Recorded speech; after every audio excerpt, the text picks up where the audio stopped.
6 tips bagi korang senang-senang dalam bulan puasa ini hilang lemak dalam badan 5 kg.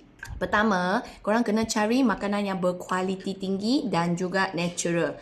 Seperti ayam, ikan, udang, tempe, tofu, sayur-sayur fresh, buah-buahan fresh.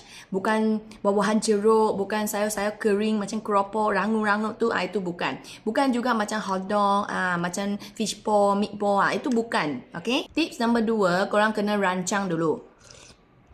Apa nak makan masa sahur dan apa nak makan masa buka. Kalau korang ada rancang, korang akan rasa lebih tenang hati, pun tidak telang kabut, jimat korang punya masa, tak terlebih beli dan terlebih makan.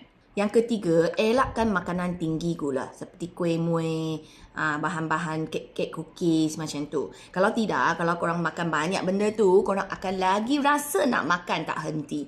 So bulan puasa ni korang akan rasa sangat susah nak kurus ataupun sangat susah nak hilangkan lemak dalam badan. Tips nombor 4. Sekarang kita bukan saja nak elakkan ataupun kurangkan makanan tinggi gula. Kita juga kena kurangkan makanan tinggi garam, MSG dan perisa-perisa tambahan dekat makanan kita. Sebab bahan-bahan kimia ni semua dia akan membebankan you punya badan dan mengurangkan you punya badan bakar lemak. Tips number 5. Sangat penting. Iaitu korang kena ambil lemak bagus. Lemak bagus ni sangat penting sebab dia akan bagi korang kenyang lagi lama, emosi lagi tenang, badan bertenaga.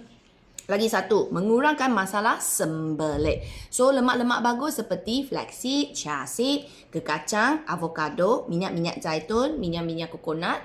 Semua ni korang boleh ambil semasa bulan sahur supaya korang boleh tahan dan bakar lemak, juga buang toksik. Tips nombor 6. Last sudah. Paling senang punya. Amalkan, pastikan you punya air dalam badan tu cukup. So, ada 2 cara. Pagi-pagi, kita bangun sudah, jangan makan dulu. Korang minum secawan air dulu. Okay? Lepas tu, baru korang makan sarapan korang. And then, lepas makan, kalau ada masa lagi, korang tambah lagi air. Bila berbuka, lepas kita makan, dah kenyang kan? Rehat 45 minit macam tu, korang kena start minum air. Okay, sebelum tidur 2 jam pula kita akan kurangkan air untuk elakkan kita bangun pergi toilet semasa kita tidur kan. Siapa yang amalkan 6 tips ini, you akan rasa badan dalam sebulan hilang ikut 5 kilo lemak dalam badan. Sebenarnya tak susah. Makanan yang tengah makan ni sangat sesuai kalau korang nak jadikan dia makanan sahur ataupun makanan berbuka. Sebab dia mematuhi semua ini.